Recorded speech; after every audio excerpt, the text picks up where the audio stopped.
berkali-kali jadi support. Intinya turun nggak seberapa. Saya nggak berani nge-trade. Belajarnya menjiwai pasar, Pak, mungkin ya. Mungkin karena sudah saya terbiasa lihat pasar ya. Jadi pasar mau kemana ini ada rohnya. Tapi ini kan manusia, sama. Karena ini manusia. Kalau saya sih nggak berani nge-trade turun ya, karena dia turunnya nggak banyak counter. Banyak counter. Saya nggak berani.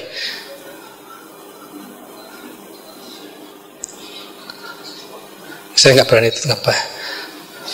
Saya coba ngebuy, tak simpan satu. Ada rohnya ya di situ ya. Ada rohnya. Saya tinggal nge-trade atas saya lepas. Nge-trade bawah, atas saya lepas. Jangan pernah disesali. Tadi saya untung sama sekian, enggak. Lihatnya di pasar. Kan kita nggak tahu dia akan naik segitu tadi ya. Saya observasi. Ini, nah kita lihat lagi. Wah, saya kejebak dia mau jadi turun kakak was. Wah, tidak apa-apa, saya lepas wes. Gak apa-apa, bukan kesalahan, kita nggak tahu. Yang penting equity kita naik ya, seperti itu. Lanjut lagi. Apakah yang Anda lakukan ketika pasar bergerak berbeda dari rencana Anda? Kalau berbeda dari rencana kita, apa yang kita lakukan? Lanjut. Beradaptasi ya, ikuti. Saya prediksi naik, dia turun, ya udah kita keluar, nanti kita beradaptasi sama pasar. Kita ngikuti aja. Jangan pernah ada kesombongan, ada pikiran, ada kotoran dalam pikiran kita. Fokus, bersihkan. Saya suka meditasi, kenapa? Itu mengkosongkan pikiran. Lihat pasar itu benar-benar jernih. Tapi kalau kita banyak pikiran, contoh pikiran sederhana.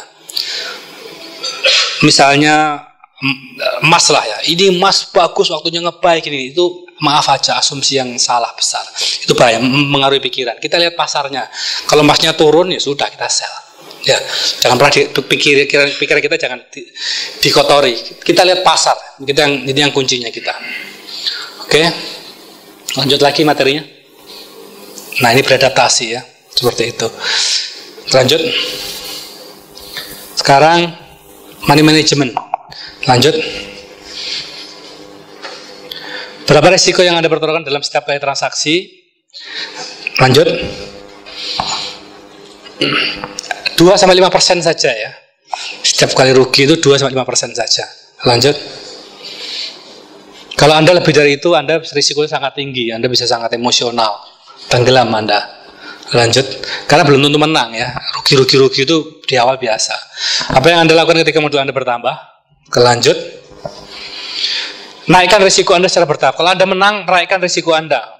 Lotnya ditambahkan supaya ada akselerasi. Kalau rugi, lotnya dikurangi. Terus seperti itu. Ya, terus seperti itu. Lanjut. Lanjut lagi. Apa yang Anda lakukan ketika modal Anda berkurang? Ya dikurangi ya. Lanjut. Jadi kalau rugi, ya kurangi sampai sekecil mungkin, biar Anda mentalnya terbangun. Lanjut lagi. Bermain-mainlah dengan pasar. Ya, kalau Anda rugi beruntun ya, lotnya dikurangi sampai Anda benar-benar nyaman. Jangan dirubah polanya, jangan sampai emosional, enggak. Caranya tetap sama, tapi dirubah polanya. Apa namanya itu, polanya jangan dirubah, tetap tapi bermain-main dengan pasar. Ya ikhlaslah, tak sumbang. Bener tak average, kecil-kecilan dulu, mentalnya kan terbangun. Oke, lanjut. Nah, money management ini pertahanan kita ya. Kalau ada money management berarti kita punya pertahanan bagus. Lanjut lagi. Apa yang Anda lakukan ketika pasar meminta tambahan margin untuk posisi yang Anda? Jika Anda punya posisi yang floating loss, terus disuruh nginjek, jangan pernah dilakukan. Itu penyakit, bersihkan sama posisi ya. Itu, Pak sayang Pak, sudah 2 tahun Pak, saya tahan, siapa tahu balik. Itu harapan, mimpi, jangan. Realistis kita ya. Kalau cara Anda masih sama seperti itu, Anda nggak bisa keluar dari zona 99% ini. Ya, Anda kalau masih cara yang lama, masih berharap sama pasar, Anda masih masuk golongan orang yang rugi. Neraka sudah banyak isinya ya. Surganya harus kita isi. Lanjut lagi. Nah, cut loss itu kayak malaikat pencabut nyawa. Nggak peduli siapa Anda. Sama kayak kita trading. Yes, merem Pak kalau mau cut loss semuanya itu. Jangan dilihat, kalau dilihat nanti stres Anda. Wih, segini banyak di cut loss. Ya, kalau Anda ke cut loss, Anda selamanya pecundang gitu loh. Selamanya masih berharap sama pasar. Emangnya pasar punya orang tua kita? Kan enggak. Dia bebas mau gerak kemana. Jadi bersihkan semua posisi, hidup yang baru. Kasar seperti itu. Nanti kita ajarkan bagaimana bertarung, ya. Bukan sebagai pecundang, tapi sebagai pemenang. Lanjut lagi. Metodenya sederhana ya, jangan rumit-rumit ya. Bagaimana cara Anda untuk menganalisis pasar dengan baik? Supaya analisis Anda itu baik, gimana caranya? Lanjut. Objektif dan percaya sama diri sendiri. Objektif saja ya, percaya sama diri sendiri. Objektif itu seperti ini objektif. Kira-kira ini sekarang mau kemana nih? Kita objektif aja. Enak kan? Nggak ada berita, nggak ada informasi, nggak ada beban. Kira-kira mau kemana? Sekarang? Baik ya, enak semua. Ya inilah trading, gak ada beban. Kalau Anda udah beban malah bahaya.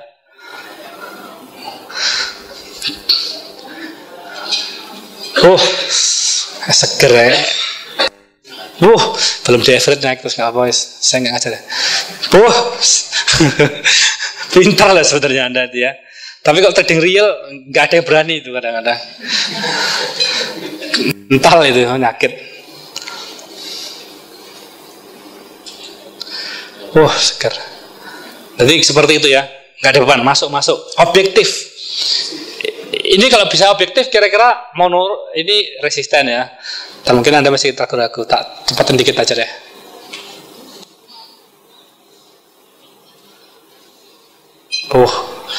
Kalau Anda main logika, Anda main hati sama pasar, paling Anda berpikir ini resisten, saya lepas dulu, nanti gimana gitu ya. Enggak, pasar enggak logis.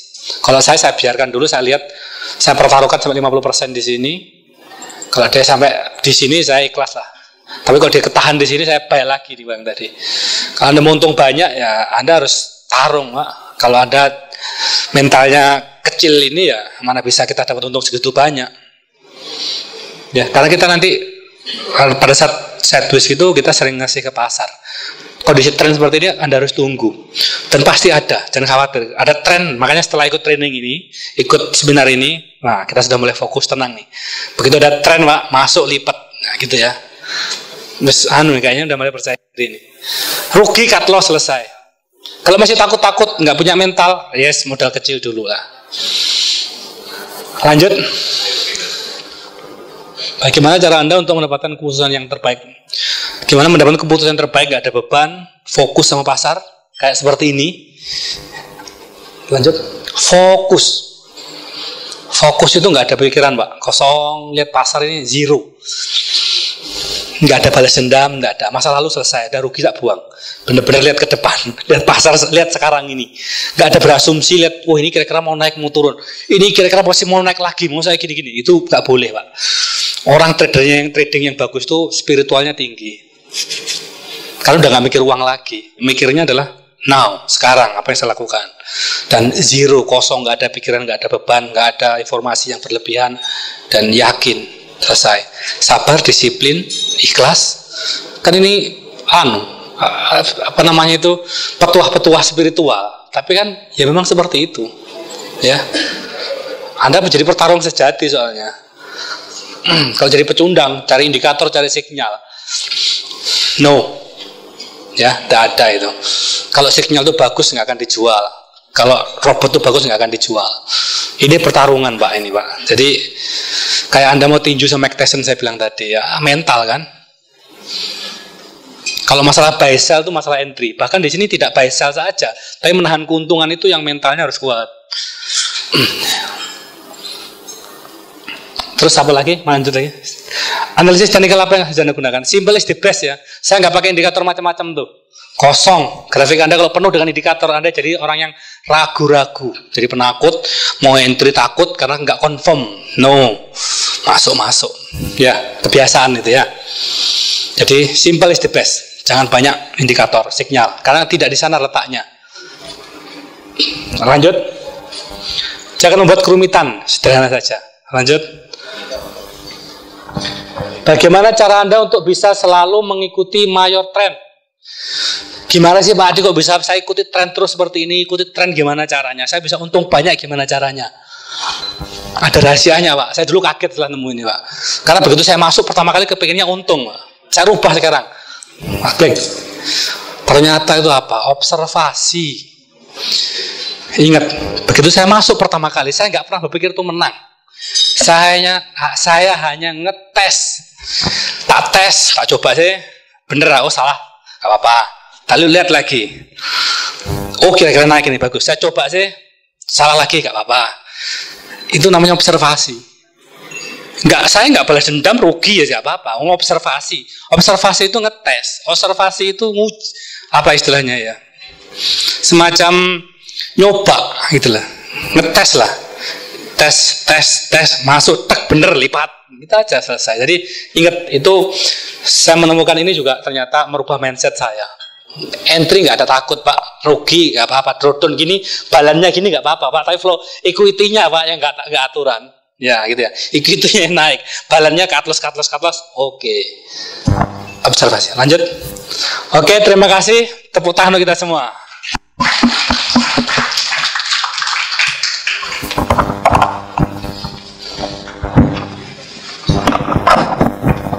Oke, terima kasih atas kedatangannya. Tadi dikatakan Pak Adi, tadi udah sangat luar biasa ya. Tadi trading hampir, gimana equity-nya gimana nih?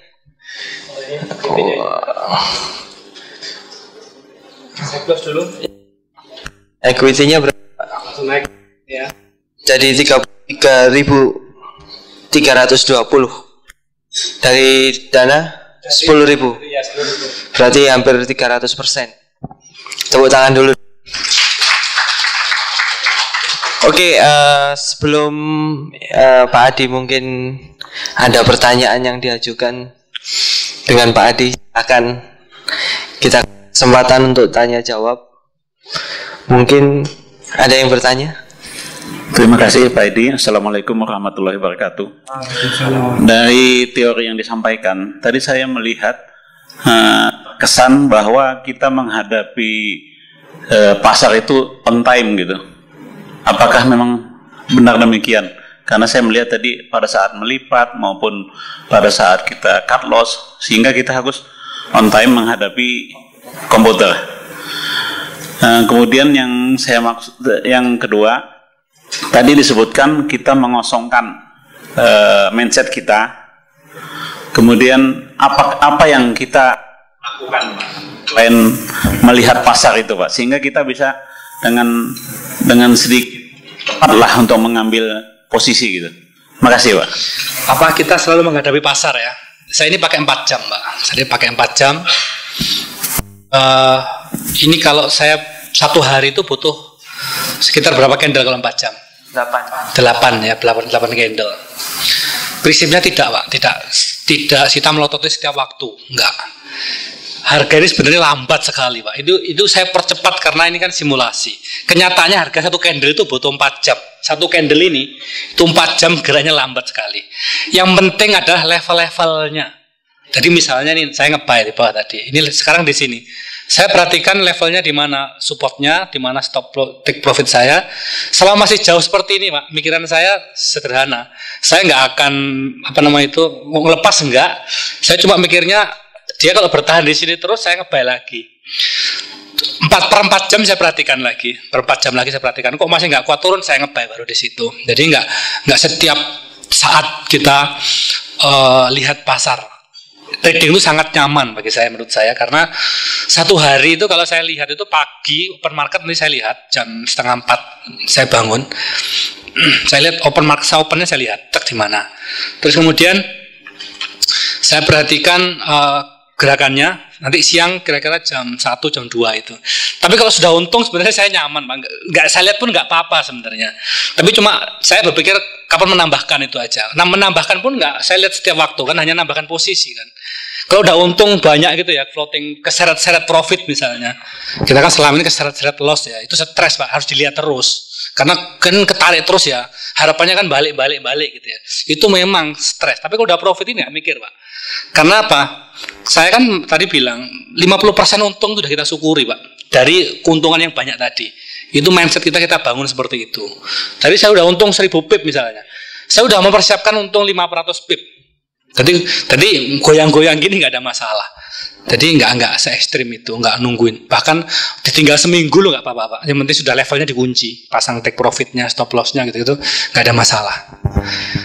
Kesalahan kita tuh karena banyak masuk ke pasar, buy, pengen nge-sell, pengen nge-buy, pengen nge-sell. Itu stres dan lihat setiap saat.